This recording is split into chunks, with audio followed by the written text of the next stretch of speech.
Welcome to Jimosi podcast. So for the last 2 days, there have been a lot of arrests in Juba, massive one, and very rampant everywhere. And some of these arrests are even happening outside Juba. And a couple of people that have been arrested here, we're going to look at the list. But there was another list that was circulating online of the people that are even on the want list. Yeah, wanted individuals Yes. and arrested. Either within the country and those on the run and those outside the country abroad. There's that list, but authenticity of it, I don't know. So we're just going to leave it there. We'll go with the people that we know have been arrested. And on top of the list is Marial Dongring Ater, the former Minister of Finance, who was arrested in Rumbek today at around 5 a.m. and has been brought to Juba. Another person that was arrested in Juba is Moses Makur Deng. He's under house arrest because he just came from India where he went for treatment. Okay. He was the former governor of Bank of South Sudan. Another person that have been said to have been arrested is Bola Book. For Bola Book, people say it to be a different reason, and it has not been actually confirmed from reliable sources if he has been arrested or not. But people are saying he has been arrested. And also, he's in that list. He's not a politician. Yes. Am I any politician? I don't know. But No, he's a son of a former politician. Yeah. And another person that has been arrested is Deng Lual Wall, the former under secretary at the Ministry of Petroleum. This is the guy that was said to have requested, or at the ministry, that they have requested for 2.5 billion US dollars to be paid as an advance payment for the crude oil that has not been produced. And it was confirmed by the Ministry of Petroleum, but they said the money had not yet been received. Yes. And they said going forward, they are going to use like proper channel of requesting for funds. Because I think we discussed and we were like, why would a normal person request for that much money and there's not a lot of signatures?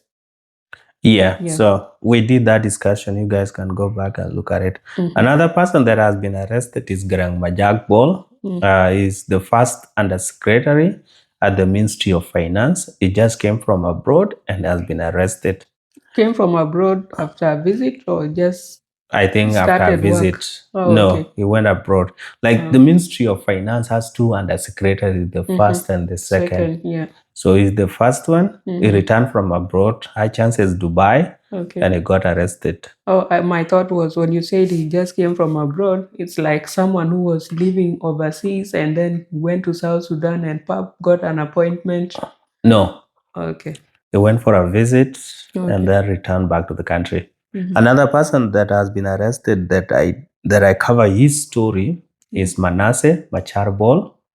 That one is at the Blue House. He was arrested at Jebel area or Jebel Estate, in Juba. And two people that have already been there in the Blue House for quite some time now is Dominic Duke, Ajing Deng Ajing. And there's another person that people are saying to have been arrested called Angelo Kwatgarang. I don't know his position, and I can't really confirm if he has actually been arrested, but his name is there. So these are a lot of people to be arrested within a short time period, right? Yeah. So my question is, do you think this rampant arrest or the massive crackdown on elites in Juba is politically motivated? Do you think so? Do I think this arrest is politically motivated? Partially, yes, because most of these individuals have kind of held a political office at some point, and it could be some witch hunt or someone is being pursued by the top government officials because of one thing or another. Yeah, but it definitely has something to do with their jobs or the role that they once played. The job and politics will be different. So for me, I would say this one is not politically motivated. As much as these few individuals have held higher position in society, All these people, all of them are tied to three ministries and the office of the president: finance, central bank, and the ministry of petroleum. All these people that have been arrested. And if you look at them, how they portray themselves, they don't portray themselves as the die-hard SPLM party members. So that is say these people seem to rise so much in politics of the parties, so somebody is trying to suppress them. So for me, I would say this one is not politically motivated, because take for example the person like Marial Dongring Ater. After he was dismissed, he went back to his home state to go and stay there and do his thing. And even when he was a minister, it's not this person that will come to every meeting and say SPLM or yay. So now that we have ruled out political motivation as a factor or as a reason as to why these around 6 to 7 individuals have been arrested, then we say what might be the other reason, which is the question that I'm asking myself. Were these individuals arrested because of corruption allegations or corruption cases? As for me, I would say because of the position that they have been holding or position that they held in the past, and likely or high chances of having money in those ministries, I would say this case or this arrest are going to be related to corruption. Because why would they arrest somebody from the Ministry of Finance, from Bank of South Sudan, from Undersecretary, and the Ministry of Petroleum, and people that were working in J1?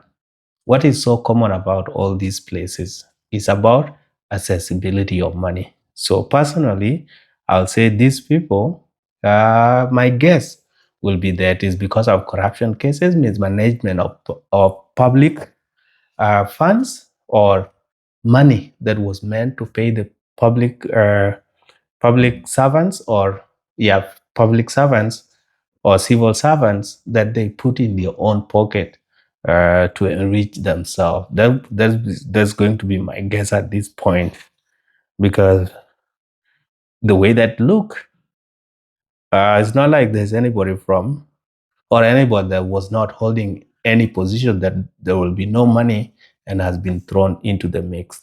So for me, I'll say high chances corruption, nothing not politically motivated. Because like 2 days ago, okay, I will answer that question when it come up. So my other question will be, or what will my next thinking?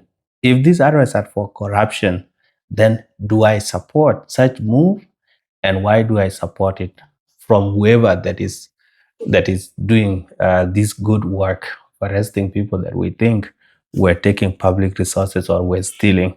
I would say yes. If it is corruption cases, I support 100%. And I even suggest that if they can take them to court within 1 month, it will be better. Don't keep them in the blue house for so long. Because if you guys are arresting people, then you might have some link or some kind of evidence that shows these people were involved in manipulation of the system here and there to get money. So I would recommend take them to court one by one within the next 1 month, so that they go face the charges themselves. And if they're innocent, they never took anything, then the court will free them. So at this point, we still believe that everybody is innocent until found guilty. So, but the best way to do it is to take them to court. Don't just keep them in prison for over 6 months or at the blue house for 7 months. That will be mistreatment. Because why would you keep me in the dark if you think that I stole something? Said, I have this evidence that shows this person took this money. This is why we are charging you for it. And what will be my suggestion if it happened that, or if the government or the people that are arresting this individual are able to prove that these few individuals actually took the money from the public resources, then they will have to return it. And then they will have to serve some sentence in prisons, so that it acts as a lesson to other people. If you are found, there should be a fine. Like, take for example, if you stole 1 million US dollars, you should stay, let's say, for example, 10 years in prison or 5 years in prison. As somebody that took 2 million will stay in for 10 years or for 20 years, and then we take that money back. But where do we put that money so that it's not stolen by another person that has power at this point? So what people should be doing from there is to channel it into building something concrete that will know. Instead of just using it as an operating expense, I would say don't use it that way. Put it into something that you can always remember. Take, for example, if you are able to collect all that they have stolen, if they have stolen those money, put them into the dam, the fuller dam, build it with it. Because that one was meant to build such kind of things. If it was for roads, or if you decide to use it for a road, then yeah, build all the residential roads within Juba, tarmac them, use that money to tarmac them, because these are money of South Sudanese. But I don't know. As for now, let's just wait and see what exactly is going to be the charges of this individual. But the case of Juke and Ajing, the fact that they have been, how many months now? Over 3 months.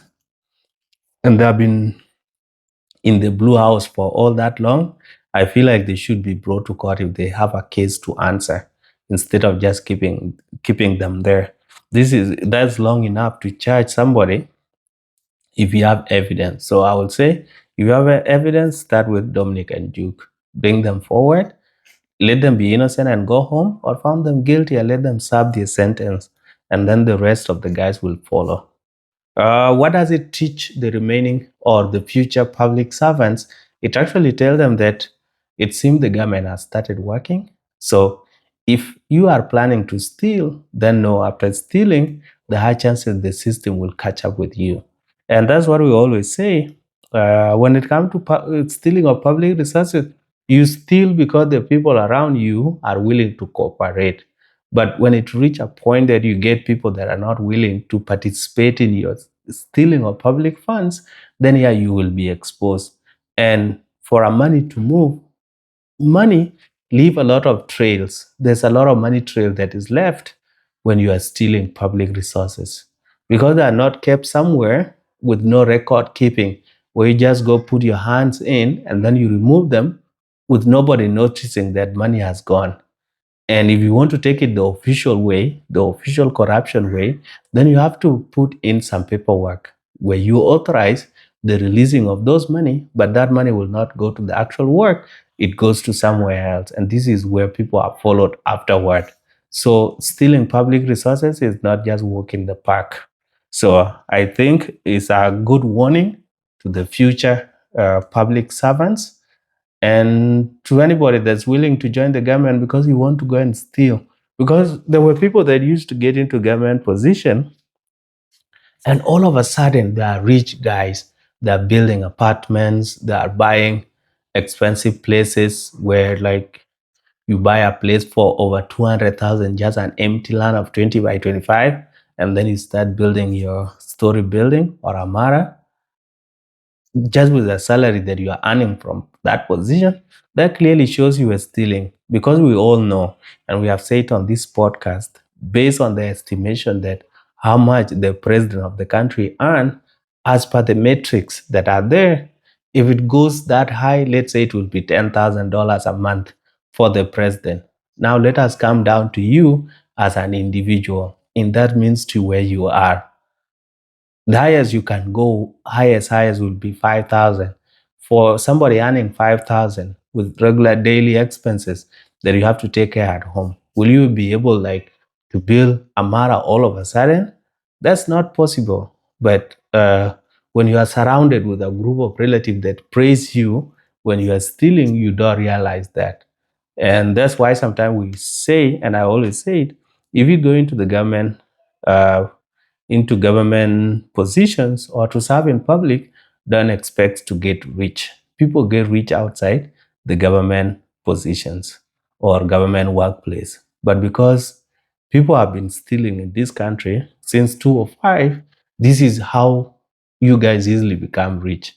And that's why we all get excited when some of your relatives and friends are appointed. Oh man, so and so has been appointed, article here and there praising them, but we don't see that goodness of that individual being reflected in the service that they provide to the citizens of South Sudan. Because all these people that have been in, civil servants have not been paid. And especially, take for example, the former Minister of Finance. He was there, didn't tell us what he was doing. So, anyway, that's it for that part. And like when Manasseh Machar Bol was arrested, the few relatives that were at home stated that the reason why he was arrested was because he's from Twitch County, and that people from Twitch were being cracked down upon. Now that other people have been arrested, they're not from Twitch County. Does that narrative of Twitch people being cracked down still hold? We'll say no, it has been debunked, right? It no longer hold any water because even people of Lake State, other people are being arrested. So it simply means this one has nothing to do with the people of Twitch. It has something to do with people that were holding government position and they were getting money in a way that cannot be explained. That's the guess at the moment. So for me, I'll put away that idea of people saying it was because of a certain region. This one is not about region. If we are going to go with the region at some point, then it will be a region of who were in those positions at that time. So I even feel like maybe in the next few days, Nile Pet might have some people that might be arrested. We don't know, but let's just hope that's what's going to happen. But there will be a question of who exactly is the mastermind of all this crackdown on this individual. There are a few individuals that have joined this government recently, but some of them were there in the past. So the only new person that I can see there that was not holding public office right there was Adud. But Adud is not the anti-corruption guy, or is not the anti-corruption leader or chairperson or chairwoman.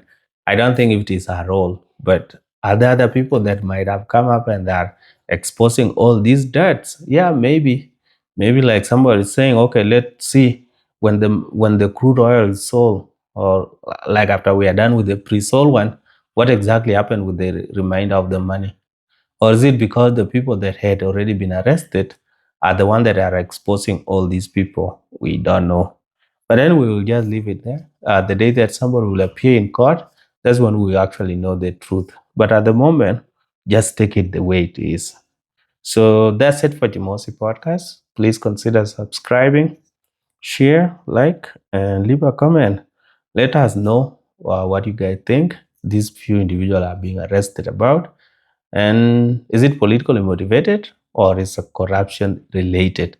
Are these people being cracked down because they come from a certain region, or is it just because they were working in certain positions? All right, so see you guys in the next video. Let's go to 5K tomorrow morning.